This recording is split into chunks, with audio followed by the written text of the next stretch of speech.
Good afternoon, family, brothers and sisters. I was just lying down trying to be still and quiet, but that's hard to do, especially after listening to and looking at that last video by Watchman for that great day. If that brother stir you up, keep you stirred up. I love it.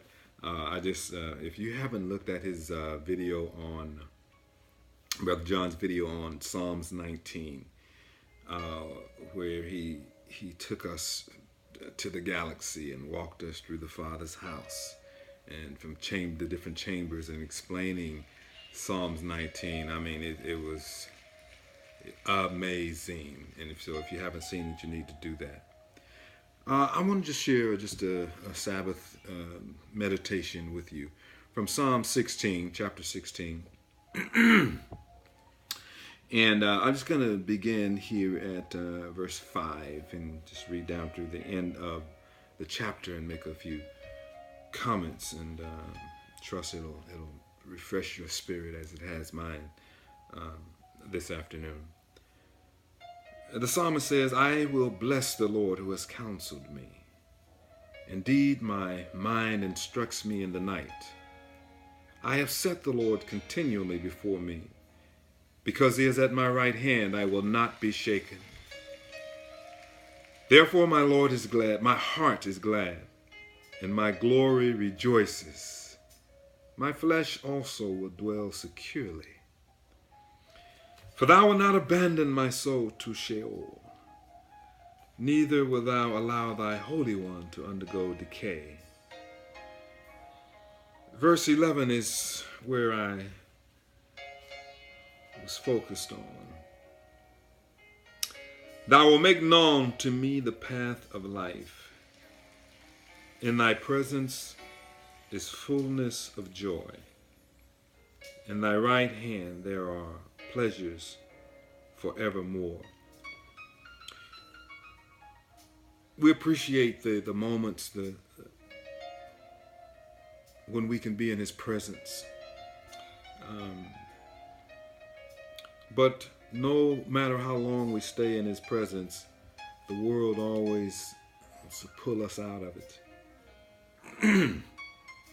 And so those fleeting moments when we can be in his presence, be still before him, to just worship and adore him and magnify him, and have him sing over us.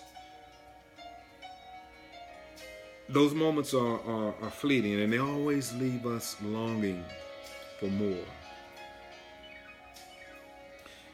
for the fullness of joy. And it's that fullness of joy that we are preparing to experience. As the fullness of the Gentiles are coming in, there is a fullness of joy that we are expecting.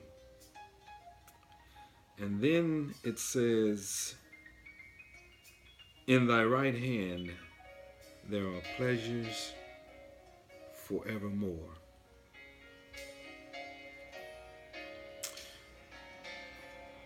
You know, the things that we've talked about and preached about, new heavens and a new earth, a marriage supper. You know, when we celebrate communion in our fellowship, we often point to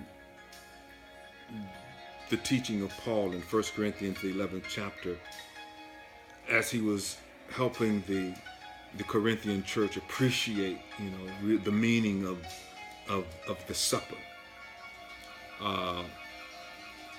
And he pointed them to the coming of Christ, in that he said, "For as often as we eat this bread and drink this cup, we do celebrate, or we do show that we have an anticipation and a longing for his coming. That desire is still there. It hasn't, the world hasn't drowned it out, hasn't beating it out during the week. But when we come together and we share, Paul says we are saying to ourselves, as often as we eat this bread, every time we do it, we show the Lord's death. We're saying to each other, we still long for his coming and his appearing. In thy right hand are pleasures forevermore. So to satisfy, truly satisfy the longing that we have and the desire that we have, will require a coming back again for us. Isn't that what it's all about? His return, his coming back to redeem us. It's been 2,000 years, and he promised that he would. And we have been believing that he will. And so this afternoon, my heart is glad, as the psalmist says, and my glory rejoices. And I hope that that's the case with you as well. And as you focus and spend some time in his presence this afternoon, experiencing that fullness of joy in anticipation of a greater fullness, a fulfillment of joy.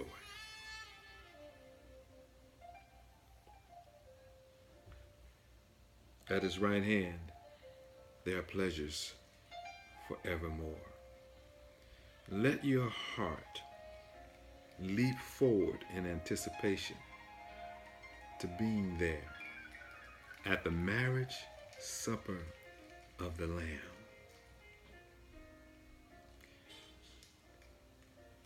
Maranatha.